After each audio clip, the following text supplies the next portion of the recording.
بسم الله الرحمن الرحیم. اول خو تاسو د پیام خبر شکریا ده کوم چې موږ له موقره کړه چې تاسو په زیره باندې خپل موقف عوامو ته وړاندې کړو. اما نامه ملک بسم الله خان د حقوقي خیل قوم سره تعلق لرم. جمرود شاکس کې خیبر ایجنسی کې اوسېږم. فاټا انضمام په 31 مئی 2018 باندې صدر د دستخط سره 25وی آئینی ترمیم لاندې شوی دی.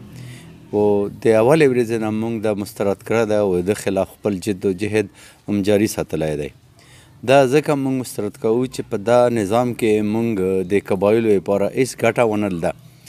ټول تاوان وموندو. موږ په جنګلاتو باندې، موږ په مدنیاتو باندې، موږ په ځمکو باندې، موږ په وسایلو باندې قبضه ده د صوبه سرحد حکومت.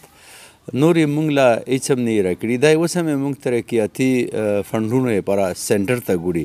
د چیرې مې سوات و شانګلې و د پېښور و د چارسدې و نوخار د ترقۍ لپاره سنټر ته ونه کتل. صوبه موږ له هېڅ هم نه راکوي. اوس هم چې سنټر سره راکړو نو حاکم صوبه هړپ کي. تاسو خبره مو چې مخکې یو څو میاشتې مخکې هم هیلر رحمان سنټ سټینډینګ کمیټې چیرمن دی، هغه 42 ارب روپو غبن لاندې کلی دی چې هغه هېڅ چېرته پته یې نه لګي چې پیسې صوبې چېرته لګولي دي. موږ د فنډ نه چې کوم ویله سنټر ورکړی و نو دا صوبه موږ له هېڅ هم نه راکوي، بلکې الټا یې موږ په وسایلو باندې، موږ په اساسو باندې، موږ په ځنګلاتو، مدنیاتو، په ځمکو باندې قبضه ده. بل څه نامه ده دو هر قسم دلته ټیکس هم ولګولو. که تاسو خیال کړی وي دو دا ویلي وو چې یارې 10 کاله لپاره وې دا علاقه ټیکس فری زون وي، خو دو هر قسم ټیکس یې دلته ولګولو. په یوه روډ باندې په یو څو یو فرلانګ ځي کې به درې ځایونه باندې 3 قسمه ټیکس اخیستی شي. تاسو تختابیک له ویر شو دلته یو 4 قسمه ټیکس اخیستی شي په یو فرلانګ کې. داسې څه نامه ده په سخي پل باندې هم ټیکسونو ته کیمپونه ولګول، داسې په دا باډۍ روډ باندې هم ولګول، داسې په جام بازار کې ټي ایم او ټیکس شروع شو. داسې څه نامه دغه مطلب چې هر قسم ټیکس یې هم ولګولو باوجود د وعدې نه چې دا یو ټیکس فری زون وي. نو موږ له یې څه ګټه را نه کړله نه اوسه پورې. څه نامه ده تاسو دا 4 کاله چې کوم انضمام وشولو د 5 پورې کېدونکی دا لږ را واخلو، په دا کې وکړو چې صوبه سرحد نورو ضلعو ته یې څومره اسکیمونه منظور کړل او بیا دا فاټې ته یې څومره سکولونه منظور کړل. نه یوه یونیورسټۍ منظور کړه، نه یوه کالج منظور کړو، نه یو اسپتال منظور کړو. په میدان کې اسپتال په 2014 کې شروع شوی دی، اوسه پورې هغه کمپلینټ نشته. باغ کې داسې څه نامه ده په بازار څخه خیلو کې اسپتال دی، ټایپ ډي اسپتال دی، د 2017 کې مکمل شوی دی. اوسه پورې دله سټاف یې نه کړلو، بلکې په هغه بلډینګ کې تاڼه جوړه کړې ده بازار څخه خیلو لپاره. نو دا حال دی، ترقۍ موږ له اصرار نه کړل، موږ نه یې واغېستلې. موږ نقصانات وې ته اوس دا خو هغه هم چې ګټه هم پکې څه ونه کړه. اوس نقصانات ته وښیم چې نقصانات دا دي چې ټولو نه اول خو یې څه نامه ده قبایل دغې جوګه ونه ګڼل چې دو مستقبل فیصله یې کولی، دونه یې پوښتنه کړې وای. نو دا جمهوري طریقه او په دنیا کې د منلې شوې طریقه خو دا چې یوې علاقې مستقبل فیصله کېږي نو هغې علاقې عوامو نه پوښتنه کوي او پوښتنې طریقې کار ریفرنډم ده. نو ده اوسه پورې څه نامه ده موږ د انضمام چې کولو نه یې قبایلو نه یې ریفرنډم ونه کړلو.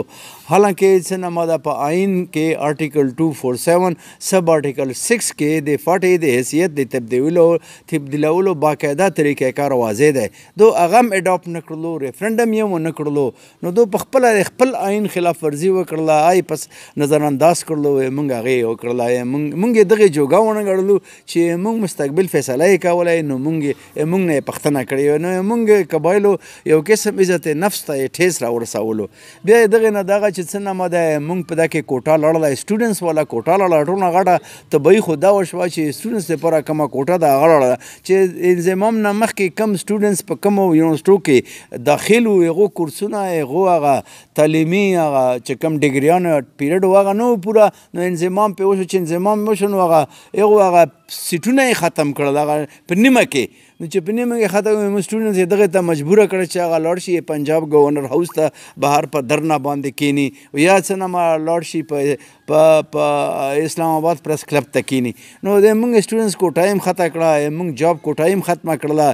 موږ چې کوم په هغه کې په فاټه کې کوم محکمه صحت، محکمه تعلیم، ایجوکیشن کې چې کومې سیټونه راوتي وو په باندې یې هم څه نامه ده د شانګلې و د سوات و د نوخار کسان کسان برتی کړل. تاسو ته یاد هم شي چې په صحت کې 284 د LHV که څه ته دغه سیټونه راوتي وو، په هغه کې څه صرف 41 کسان هغه واغستل، د فټه واغستل او 240 شانګلې او سوات و د نوخار یې واغستل. نو دا یې موږ نه هر څه واغستل، دو موږ له سره نه کړل. موږ خاصدار وو لیوز آی ختمه کړله او پولیس کې اعزام کړه. اوس خاصدار هم نه پیږي، هغه هم نه پولیس ډپارټمنټ پوره قبلوي، نه ویله پولیسو مراعات ورکوي، اوس هم ویله تنخواګانې او مراعات ټولې خاصدارو ورکوي او کار ته نه یې پولیسو اخلي. نو نه هغه یې پولیس کړ نه یې خاصدار کړل. موږ سره دا وعده کړې وه چې تاسو له 25,000 لیویز برتي کوو. نو لیویز یې هم ختم کړل، خاصدار یې هم ختم کړل، نه پولیس ته جوړ کړل، نه پولیسو مراعات ورکوي او نه څه نامه ده هغه لیویز یې 25,000 برتي کړله. نو موږ سره نو دا خو بس دغه وجه چې په ټایم کې دو که څه نامه ده د انضمام خبره کوله، یو دوې خبرې وي. یو خو دو څه نامه ده هسې مې دو که خیال وکړي هغه چې موږ په علاقه کې چې څه کوم انضمام حامیان وو هغو د امریکې سره خپل څه نامه ده هغه ټریډ هغه انټرسټ یې وو سره. نو د هغه په وجه باندې مې امریکې ایجنډا وه دو هغو لګو کوله. او بل څه نامه ده که خیال وکړي هغه فټه یوت جرګه یې چې جوړه کړې وه عام په امریکې کونسل خانه کې پېښور کې جوړه وه، هغه هم هغو څو غړي لړل امریکا کې اوس اوسېږي، دا یې پرېښول. نو دا خو یو امریکې ایجنډا وه، امریکې کوله. موږ د خلکو ډیمانډ نه و چې سرتاج عزیز کمیټې راغلې وای، ما سره سرتاج عزیز کمیټې رپورټ پروت دی. زه تاسو ته وښیم د یوې ایجنسۍ هم پکې دا غوښته نه کړې چې ما یې بس فټه د بصارت کې ضم شي، بلکې دا یې ویل چې موږ جرګه او رواج دې مضبوط کړی شي او په دا شته نظام کې د موږ له اصلاحات وکړي، موږ د توقعاتو موږ د ضروریاتو او موږ د ستونزو حل کولو لپاره اصلاحات دې پکې وشي. دا نه چې موږ د وجود دې ختم شي، موږ شناخت دې ختم شي، دا چیرې هم چا نه غوښتي. نو هغه خلک چې دي که نه هغو خلکو خو خپل الیکشن او خپل هغه لپاره غم کولو او چې الیکشن یې وګټلو هغه MP ګان هم په صوبایي اسمبلي کې نو سره د فټې د حقوقو لپاره اواز نه اوچتوي او نه هغه خپل اواز اوچتوي، هغه خپل الیکشن دپاره چې کوم پارلیمنټري سیاست ته هغه کوي او عوامو غم نه کوي.